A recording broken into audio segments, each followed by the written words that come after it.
हमारे साथ बात करने के लिए हैं मौर्य न्यूज़ जो बिहार में था उसके जो चीफ एडिटर हैं नयन जी।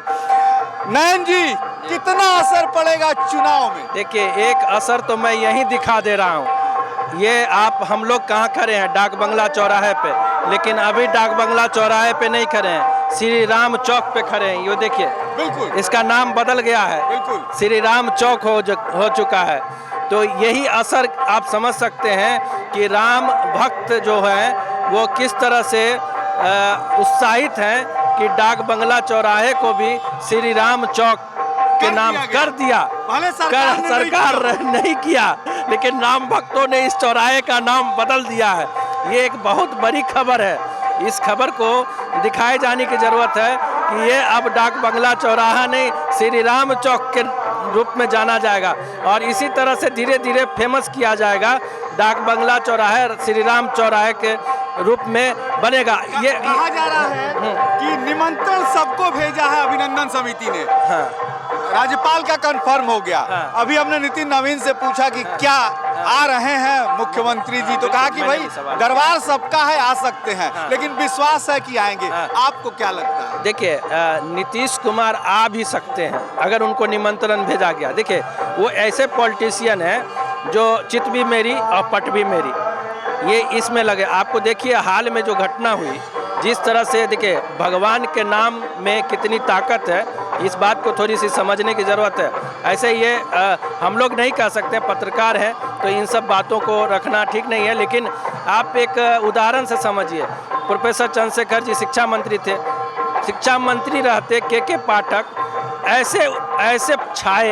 ऐसे छाए कि कल कहीं भाषण में के पाठक का नीतीश कुमार ने नाम लिया तो जमकर तालियां बजी।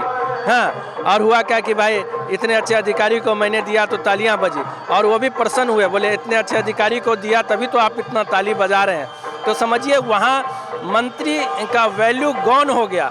बच्चा बच्चा के पाठक को जानने लगा, और प्रोफेसर चंद्रशेखर को हम और आप जानते थे कि शिक्षा मंत्री अभी भी कायम है, लेकिन कोई नहीं। इनकी मैंने कई शिक्षक से इंटरव्यू लिया तो कहते थे कि के पाठक के शिक्षा मंत्री हैं, वो ऐसा मानने लग गए थे।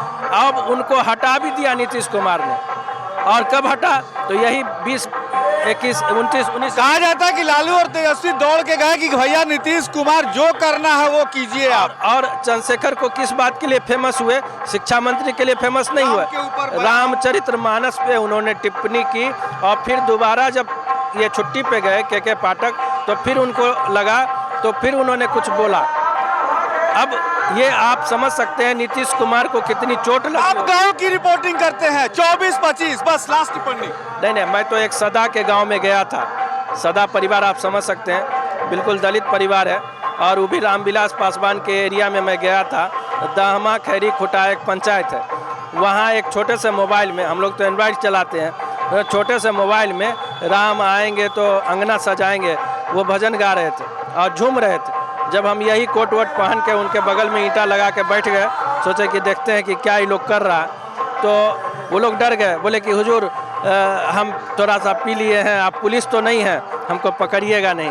बोले अरे पुलिस नहीं, हम लोग पत्रकार हैं, तो आज जानने आए हैं कि भजन पर आप लोग पूरा परिवार झूम रहे हैं, सब लोग झूम रहे हैं। तो बोले हाँ, भगवान आ रहे हैं 22 तारीख को, भगवान आ रहे हैं, हम लोग भगवान को वोट करेंगे।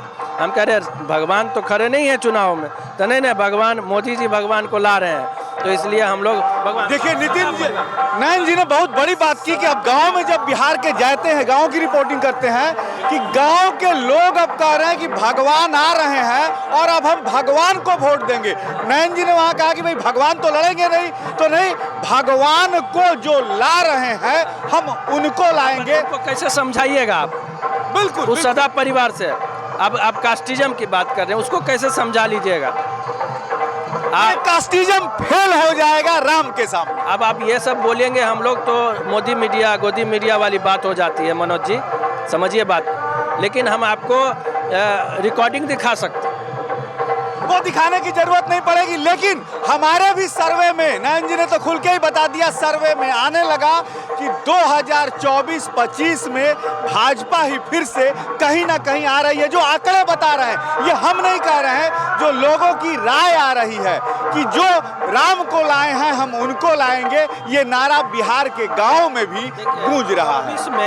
24 में जो मुझे लग रहा है, मैं उस इलाके में हूँ, आप समझिए बात को, मैं उस इलाके में घूम रहा हूँ जहाँ यादव बहुल है, जहाँ दलित बहुल इलाके हैं, जहाँ मुस्लिम बहुल इलाका। मैं फॉरवर्ड इलाके को नहीं कर रहा हूँ, वो कुछ भी बोल सकते हैं, राम भक्ति में, मोदी भक्ति में कुछ भी बोल सकते हैं, लेकिन जो यादव बहुल एरिया है वहाँ तो लालू जी का है खुट्टा खंबा पूरी मजबूती से। और ऐसा नहीं है कि मजबूती नहीं है, लेकिन श्री राम की बात होती है तो वो सब साइड हो जाते हैं। और आप ये किसी को अंधविश्वास वाली बात नहीं है और किसी को ये हल्के में नहीं लेना चाहिए। देखिए, इस पे कोई राजा अभी बैठा है, कोई प्रदेश में हो या देश में, कोई प्रधानमंत्री है देश का, कोई कहीं का मुख्यमंत्री है, लेकिन ये एक ऐसा मुद्दा बन चुका है जहां कोई भी कुछ भी बोलने से अभी डरता है, क्योंकि पब्लिक में इस बात को लेकर मंदिर निर्माण और श्री राम वाला और जिस तरह से माहौल बनाया हुआ है, सब जगह कीर्तन भजन दिस दैट, गरीब महिलाएं। आज मैं एक बात कर रहा था, आज सुबह ही वो केवट था, कहा मैं ही तो राम का खेवैया था। चलिए, केवट से भी तो इंटरव्यू लिया था, केवट ने कहा कि मैं ही तो राम का खेवैया था। अब देखना है कि ये राम मंदिर का मुद्दा 2024 में भाजपा को कितना गंगा पार करा देता है, इस पर भी नजर रहेगी। कैमरामैन प्रेम के साथ मैं मनोज चतुर्वेदी, पटना।